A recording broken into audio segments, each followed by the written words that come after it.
Alright, YouTube, back with another video. This is going to be an exciting video. This is something I've been waiting to do for a while, and I finally ordered it. So this is the traction lock rebuild kit, carbon 8.8.4 performance. It's been out of stock for months. It finally got back in stock. I'll put it in the link in the description below. American Muscle is selling it a little cheaper than LMR, but they jacked up the price. It was like $106.99. Now it's like $150 something. So they jacked up the price. But this is the carbon traction lock rebuild kit that the Terminators and GT500 come stock with. So pretty damn awesome. I'm keeping the 28 spline. I'm just beefing it up. Let me just show you what comes with the kit. It comes with the 31 spline S-spring. So if you are sticking with the 28 spline, you don't need this. You could sell it, or when you're doing the rebuild, you can reuse your old S-spring or buy a new one. But there's a 31 spline one, not for a 28 spline. It comes with a new bolt. As you can see, always needed. It comes with obviously all the stuff. A washer, and the main entree right here would be the carbon fiber clutch. So pretty damn awesome. It comes with all the springs. Obviously it comes for both sides of it, and I like the fact that they basically give you how to stack them up. There you go. So yeah, it comes with everything here. I'm also going to change out my axle shafts, changing out my wheel studs, possibly the wheel bearing and wheel seals. I got the spider gears. They, I guess my old ones are going out. They put like a used one that's good, so I'm not going to change that. And I got the royal purple fluid and everything. The other stuff will come on Tuesday, which is like a couple days away. So once I get that, when I'm off, I'm gonna go ahead and do this rebuild, make a video about it. And so at this point, we're just waiting until Tuesday hits, till UPS drops it off, and we'll continue from there. All right, YouTube, it is a Tuesday. I mean a Monday instead of a Tuesday. I got here early. As you can see, I am going ahead and soaking in the. I forgot I had friction modifier, but I'm using royal purple friction modifier. So friction modifier additive. So according to this, I don't need it. So what I'm gonna do is I'm just gonna add half of this here and half of it to the differential. So I'm soaking the carbon fiber clutches,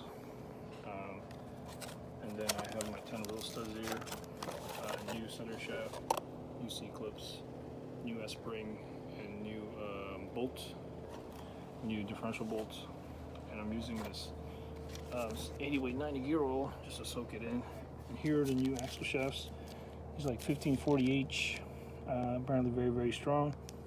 I'm gonna go ahead and go to the old method of just hammering in the wheel studs and just regular wheel studs.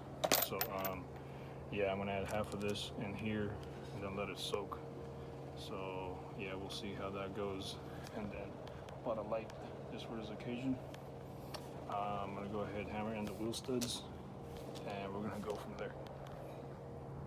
People, I don't have a wheel stud installer, so what I did was I got a 12-inch, or what do you call this, an adjustable wrench, and I put a bunch of washers in it, and then you have your lug nut here, and then I just put a bunch of grease around this area, and I'm basically using my impact gun to just kind of pull it in. And I already got 4 in. I did manage to destroy one somewhat, so I guess I have an extra ready because I boogered up both of these already, so these are trash. But this is the best way to do it, I would say, instead of spending like $48 on the wheel studs installer tool. So I'm just putting this. This is kind of time consuming, but impact gun and a bunch of washers and this to pull it in has been working fine. So I'm just gonna do this for both sides, and we'll move on from there. Right, so Got the car up on jack stands, got the diff cover off, bolts, and then we put it in neutral. Now we just got to take off this bolt right here. Once we take this off, the center shaft should come off, and then we can punch out the S-clip right there. So do that right now. Alright, so put it in neutral and everything. I'm getting the bolt out using an 8mm wrench. I would say you can use this for the first couple turns as an 8mm or a small one, it'll fit. After you got a couple turns out, you gotta switch it to the 8mm right here.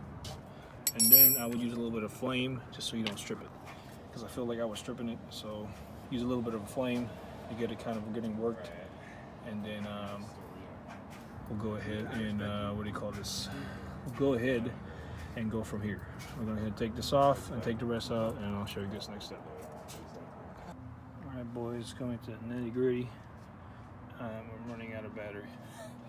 My phone is dying, but I got the axle shafts out. I'm going to put new wheel seals and bearings on them. So right now I'm under the car. I'm just going to take out the S-spring and go at it. So this video is going to suck just because my phone's dying and I can't record the rest, but I want to put everything together and take it for a test drive tomorrow morning, and I'll continue the video from there. Alright, this is the next day. I'm just test driving the car. It's driving fine. A couple hiccups. The axle shaft from LMR, they said that will fit.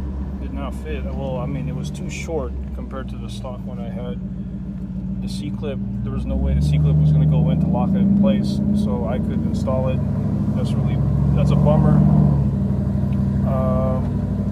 Because I really wanted to install those axle shafts. It had no ABS ringtone either, which, I mean, I deleted my ABS, so I mean, it shouldn't have been a problem, but I mean, thing is, I thought the axle shafts were going to fit, because according to LMR, I mean, it would, but it didn't.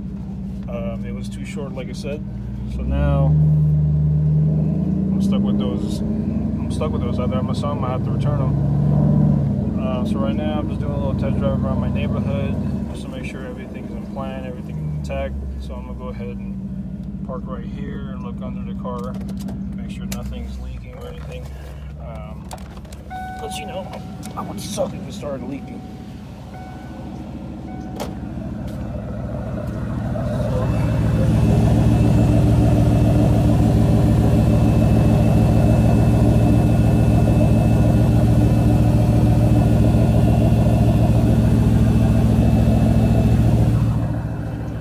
It looks fine to me.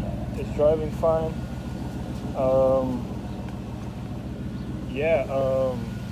Really, the install, it sucked that my phone was literally dying.